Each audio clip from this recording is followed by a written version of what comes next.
मैं पुनः स्वागत करता हूं मैं आपका श्री अग्रसेन कॉलेज के इस ऑनलाइन प्लेटफॉर्म पर।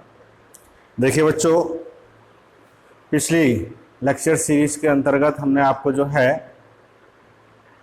थायराइड हार्मोन द्वारा संश्लेषित हार्मोन की प्रक्रिया के बारे में पढ़ा था कि थायराइड हार्मोन का संश्लेषण किस प्रकार से होता है। इट मीन्स T3 और T4 का संश्लेषण हमने देखा था। ठीक है बच्चों, तो इसी क्रम में हमारा जो है अगला आज का जो टॉपिक है वह है control of thyroid hormone secretion. ठीक है, control of thyroid hormone secretion अर्थात थायराइड हार्मोन्स जो हैं उनका नियंत्रण, थायराइड हार्मोन के स्त्रवन का नियंत्रण। आज का टॉपिक क्या है? थायराइड हार्मोन्स स्त्रवन का नियंत्रण। ठीक है, तो देखिए बच्चों, किस किस प्रकार से थायराइड हार्मोन के स्त्रवन का नियंत्रण होता है वो हम आप चर्चा करेंगे। तो सबसे पहले जो बिंदु है वह है पीयूष ग्रंथि के द्वारा स्रावित TSH हार्मोन। ठीक है, तो सबसे पहला जो तरीका है हार्मोन सीक्रेशन को कंट्रोल करने का वो क्या है? पीयूष ग्रंथि द्वारा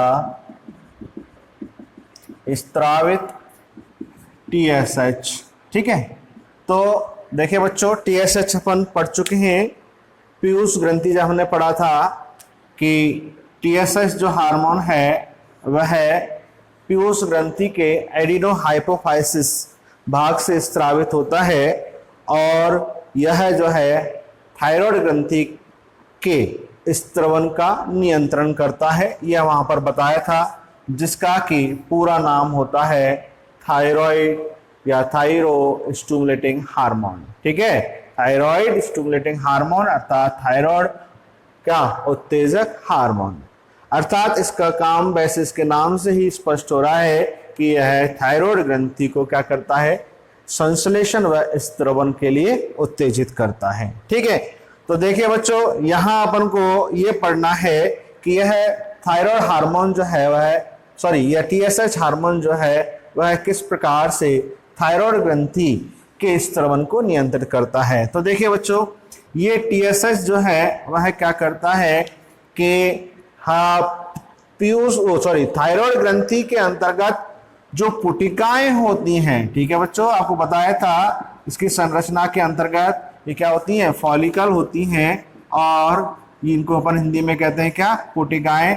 तो ये पुटिकाएं जो है ये क्या काम करती हैं? ये रक्त से आयोडीन का क्या करती हैं? अवशोषण करती हैं। ठीक है, तो ये TSH जो है वह फॉलिकल के द्वारा क्या जो आयोडीन के अवशोषण, ठीक है, अवशोषण किसका? आयोडीन का, उसको क्या कर देती है बच्चों? बढ़ा देती है, अर्थात उसमें क्या कर देती है? वृद्धि कर देती है। ठीक है, तो जब यहाँ पर अधिक आयोडीन का अवशोषण होगा तो थायराइड हार्मोन्स का भी क्या होगा? अधिक संश्लेषण, जिन्हें हम T3 T4 के नाम से जानते हैं। और क्या करता है कि देखिए बच्चों, पुटिका के अंतर्गत आप लोगों को बताया गया था कि कोलाइडल द्रव होता है जिसे अपन क्या कहते हैं? थायरोग्लोब्यूलिन कहते हैं। ठीक है, तो जो थायरोग्लोब्यूलिन होता है इसका क्या किया जाता है? प्रोटीन अपघटन किया जाता है। ठीक है, अर्थात प्रोटीन अपघटन को TSH जो है वो क्या कर देता है? बढ़ा देता है, और जब TSH बढ़ेगा तो उससे क्या होगा? T3 और T4 का संश्लेषण भी क्या होता है? अधिक होता है। इसके अलावा और क्या काम करता है TSH, जिसके द्वारा T3 और T4 का संश्लेषण अधिक होता है और अधिक स्रावित होता है? वह है इसमें अगला काम कि ये क्या है बच्चों कि देखिए, हमने आपको बताया था क्या किसके अंतर्गत? T3 T4 के संश्लेषण के दौरान कि MIT और DIT का निर्माण होता है। ठीक है, तो वहां MIT और DIT का क्या होता है? संयोजन होता है, और उस संयोजन से क्या बनते हैं बच्चों? T3 और T4 का संश्लेषण होता है। तो ये क्या करता है, कौन, TSH MIT व DIT के संयोजन को क्या कर देता है, बढ़ाता है। ठीक है, आई बात समझ में? ठीक है, तो जब संयोजन बढ़ेगा तो क्या होगा, जो थायराइड हार्मोन है उनका संश्लेषण भी क्या होगा, अधिक होगा। इसके अलावा ये क्या करता है बच्चों, TSH की जो थायराइड ग्रंथि होती है, उस थायराइड ग्रंथि की जो कोशिकाएं होती हैं, क्या होती है बच्चों, थायराइड ग्रंथि की कोशिकाओं की संख्या को क्या करता है बच्चों, बढ़ाता है, संख्या बढ़ाता है। ठीक है, तो जब संख्या बढ़ जाएगी थायराइड ग्रंथि की तो फिर संश्लेषण भी क्या होगा, अधिक होगा। उनके आकार को भी बढ़ाता है बच्चों, कोशिकाओं के किसको, आकार को भी क्या कर देता है, बढ़ा देता है, जिससे कि क्या होगा, T3 T4 का संश्लेषण अधिक होगा। तो इन सभी क्रियाओं के दौरान जो है वह कौन, TSH हार्मोन जो है वह हमारे थायराइड ग्रंथि के द्वारा जो हार्मोन्स का संश्लेषण किया जाता है उनको बढ़ाया जाता है और स्त्रवन क्या होता है, अधिक होता है। तो ये एक बिंदु था किसका, थायराइड हार्मोन के संश्लेषण का, कि किस प्रकार से TSH जो है वह थायराइड हार्मोन के संश्लेषण व स्त्रवन को कंट्रोल करता है। ठीक है, इसके बाद देखिए बच्चों, अगला क्या है बिंदु थायराइड हार्मोन के सिक्रेशन का नियंत्रण करने का, वह है आपके हाइपोथैलेमस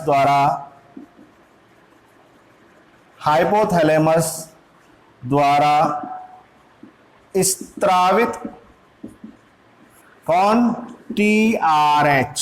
क्या बच्चों, TRH, it means thyrotropin releasing hormone.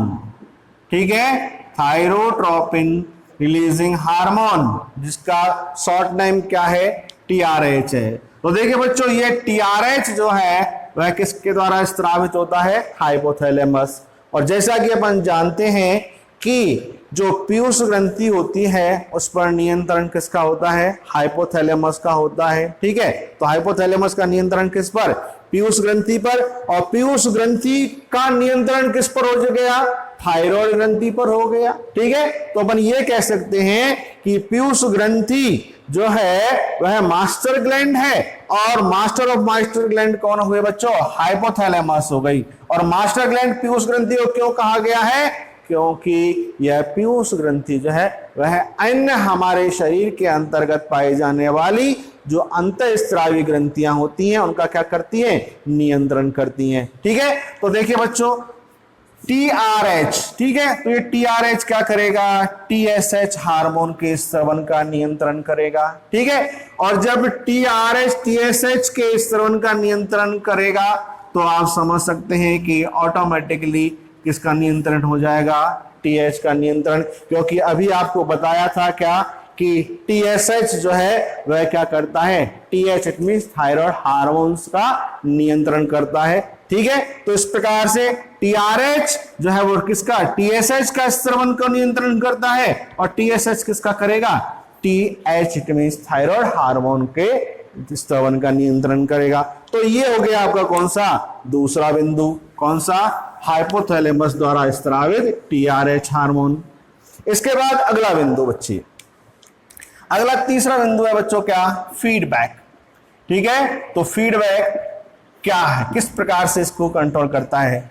तो देखिए बच्चों, जब रक्त के अंतर्गत क्या है बच्चों, TH की मात्रा क्या हो जाती है, सामान्य से अधिक हो जाती है, तो इसका फीडबैक क्या होगा बच्चों, कहां जाएगा, मस्तिष्क के अंतर्गत जाएगा, हाइपोथैलेमस तक पहुंचेगा, और वो हाइपोथैलेमस जो है वो क्या करेगा, TRH का स्रवन उसी हिसाब से करेगा, और TRH फिर वही क्या, TSH, और उससे क्या होगा बच्चों, TH का नियंत्रण हो जाएगा।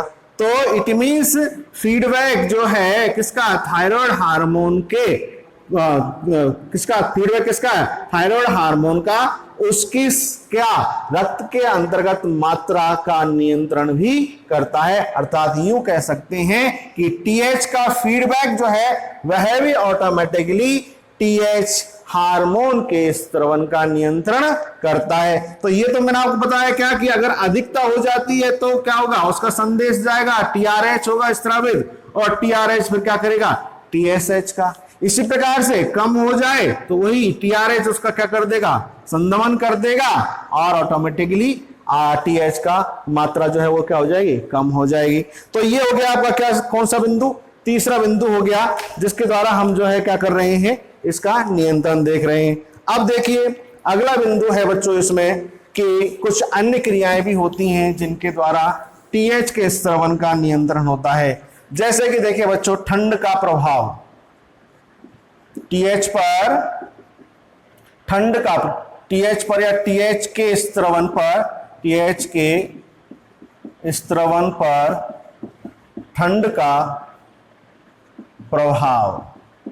देखिए बच्चों क्या होता है कि ठंड का प्रभाव किस प्रकार से होता है कि जब ठंड अधिक पड़ती है बच्चों, ठीक है, जब ठंड क्या होती है, अधिक पड़ती है, तो ठंड अधिक पड़ने पर क्या होता है बच्चों कि टीआरएच का स्रवण क्या होता है, अधिक होता है, और टीआरएच के स्रवण से क्या होगा, टीएसएच का स्रवण अधिक होगा, और जब टीएसएच का स्रवण अधिक होगा तो ऑटोमेटिकली किसका, थायराइड हार्मोन अर्थात टीएच का भी स्रवण होगा। ठीक है, तो इस प्रकार से ठंड के अंतर्गत टीएच हार्मोन का क्या हो रहा है, अधिक स्रवण होता है। अब इसका फायदा क्या है, देखिए उसको समझिए कि देखिए बच्चों, जब यहां टीएच का स्रवण अधिक होगा तो क्या होगा कि यहां पर उपापचयन दर क्या हो जाती है बच्चों, बढ़ जाती है। उपापचयन की दर क्या हो जाती है, बढ़ जाती है। और जब स्वाभाविक क्रिया है कि जब उपापचयन की दर बढ़ती है तो शरीर का तापमान भी क्या होगा, अधिक उत्पन्न, उस शरीर का तापमान भी क्या होगा, अधिक बढ़ जाएगा। और जब शरीर का तापमान अधिक हो जाएगा तो वह हमारे बाह्य वातावरण जहां ठंड अधिक है उससे क्या करेगा, सुरक्षा करेगा। आई बात समझ में? तो इस प्रकार से यह टीएच का जो स्रवण है वह ठंड से भी प्रभावित होता है, अर्थात ठंड के दौरान हमारे टीएच का स्रवण क्या होता है, अधिक होता है। इसके अलावा कुछ और भी कारण हैं जिनके द्वारा टीएच के स्रवण का क्या होता है, नियंत्रण होता है। जैसे कि भावनात्मक क्रियाओं के दौरान, जैसे कि भावनात्मक क्रियाओं या प्रक्रियाओं के दौरान, ठीक है, जब आदमी अधिक भावुक हो जाता है तो टीएच का स्रवण अधिक होता है, जिससे क्या होता है, मेटाबॉलिक रेट अधिक बढ़ जाती है और हमारे शरीर का तापमान भी क्या हो जाता है, सामान्य से थोड़ा सा अधिक हो जाता है। आपने देखा होगा कि भावुक होने पर हमारे रक्त परिसंचरण बढ़ जाता है, ताप बढ़ जाता है, शरीर की त्वचा लाल हो जाती है। वो सब किसके कारण, किसका इस भावनात्मक क्रिया के अंतर्गत क्या हो रहा है, टीएच का स्रवण अधिक हो रहा है। इसके अलावा चिंता, जब व्यक्ति किसी बिंदु को लेकर, किसी विषय वस्तु को लेकर अधिक चिंतित होता है तो उस समय भी क्या होता है बच्चों, टीएच का स्रवण अधिक होता है। और अभिघात जैसी स्थिति के अंतर्गत भी क्या, टीएच का स्रवण अधिक होता है। ठीक है बच्चों, तो ये था क्या, 4-5 तरीके से मैंने आपको बताया control of thyroid hormone secretion, कि किस प्रकार से थायराइड हार्मोन का सीक्रेशन का नियंत्रण होता है। ठीक है, अब देखिए अगला हमारा टॉपिक आता है फंक्शन ऑफ थायराइड हार्मोन, अर्थात थायराइड हार्मोन के कार्य। तो थायराइड हार्मोन के कौन कौन से कार्य हैं बच्चों, एक एक को लेकर यहां पर हम चर्चा करेंगे। ठीक है, तो नंबर 1 ले रहे हैं अपन उपापचयन क्रियाओं पर प्रभाव, उपापचयन क्रियाओं पर प्रभाव, इट मीन्स मेटाबॉलिक रिएक्शन पर प्रभाव। ठीक है, इफेक्ट ऑफ मेटाबॉलिक रिएक्शन। तो देखिए बच्चों, मेटाबॉलिक रिएक्शन के अंतर्गत एक एक बिंदु को चर्चा करते हैं अपन। सबसे पहले अपन लेते हैं इफेक्ट ऑन प्रोटीन मेटाबॉलिज्म। ठीक है, तो प्रोटीन मेटाबॉलिज्म पर क्या प्रभाव होता है वो यहां पर अपन को देखना है। तो देखिए बच्चों क्या होता है कि जब T3 व T4 की रक्त के अंदर अधिक मात्रा होती है तो उससे क्या होता है बच्चों, उपापचयन दर क्या होती है, बढ़ती है। ठीक है, उपापचयन क्या रहता है, बढ़ता है। अब इसमें कैसे होता है कि देखिए इसमें उपापचयन में क्या बढ़ता है कि इसमें इसके दौरान क्या होता है कि एक तो प्रोटीन संश्लेषण बढ़ जाता है। ठीक है, क्या होता है, प्रोटीन संश्लेषण बढ़ रहा है। ठीक है, और दूसरा क्या है बच्चों कि अति सक्रियता की स्थिति में, ठीक है, किसकी स्थिति में, अति सक्रियता की स्थिति में क्या होता है कि कई बार जो है प्रोटीन अपघटन भी होता है। तो सामान्य स्थिति से थोड़ा ज्यादा होने पर तो क्या होता है, प्रोटीन संश्लेषण की दर बढ़ती है, लेकिन अगर अति सक्रिय हो जाए तो उससे क्या होगा बच्चों, प्रोटीन अपघटन होना शुरू हो जाता है। आया समझ में? तो ये किस पर हो गया, इफेक्ट ऑन प्रोटीन मेटाबॉलिज्म। इसके बाद सेकंड अर्थात बी लेते हैं अपन, effect on carbohydrate, effect on carbohydrate. तो देखिए बच्चों क्या होता है कि जब T3 व T4 की मात्रा क्या हो जाती है, अधिक होती है, तो ये क्या करता है बच्चों कि हमारे जो क्षुद्रांत्र होती हैं उन क्षुद्रांत्र से ग्लूकोज के अवशोषण को क्या कर देता है, बढ़ा देता है। तो क्षुद्रांत्र से ग्लूकोज के अवशोषण को क्या कर दिया, बढ़ा दिया। ठीक है, इसके अलावा क्या होता है कि ग्लाइकोजीनोलाइसिस और ग्लूकोनियोजेनेसिस व ग्लाइकोलाइसिस की क्रियाओं को भी क्या करता है, बढ़ाता है बच्चों। जिससे क्या होता है कि रक्त में, ठीक है, रक्त में ग्लूकोज क्या हो जाती है, अधिकता हो जाती है। ठीक है, तो ग्लूकोज की क्या हो गई बच्चों, अधिकता हो गई। और ग्लूकोज की अधिकता को अपन क्या कहते हैं, हाइपरग्लाइसीमिया। क्या कहते हैं, हाइपरग्लाइसीमिया। ठीक है, तो जब T3 और T4 का क्या हो रहा है, अधिक स्त्रवण हो रहा है, तो क्या हो जाता है, हमारे शरीर के अंतर्गत हाइपरग्लाइसीमिया कंडीशन उत्पन्न होती है। और कैसे कैसे होती है, किन कारणों से होती है, वो मैंने लिख दिया कि क्षुद्रांत्र से ग्लूकोज का अवशोषण अधिक होता है, ग्लाइकोजिनोलाइसिस, ग्लाइकोनियोजेनेसिस और ग्लाइकोलाइसिस जैसी क्रियाएं भी क्या हो जाती है, बढ़ जाती है, जिससे कि हाइपरग्लाइसीमिया कंडीशन डेवलप हो जाती है। ठीक है, तो यह हुआ क्या बच्चों आपका, केवल उपापचयन के अंतर्गत किस पर, इफेक्ट ऑन कार्बोहाइड्रेट। इसके बाद अपन उसी उपापचयन में ही अगला बिंदु देखते हैं, कौन सा, इफेक्ट ऑन फैट मेटाबॉलिज्म। सी ले लेते हैं, इफेक्ट ऑन फैट मेटाबॉलिज्म। ठीक है बच्चों, तो फैट मेटाबॉलिज्म पर क्या इफेक्ट होता है बच्चों, तो देखिए जब TH हार्मोन अर्थात T3 व क्या T4 की सांद्रता अधिक होती है बच्चों, तो क्या होता है, कोलेस्ट्रॉल,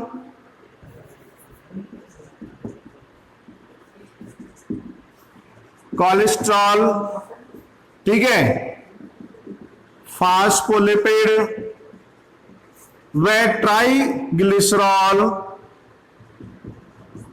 या ट्राइग्लिसराइड, ठीक है, इनकी मात्रा क्या हो जाती है बच्चों, कम हो जाती है। ठीक है, अर्थात वसा का क्या हो रहा है, संग्रहण हो रहा है।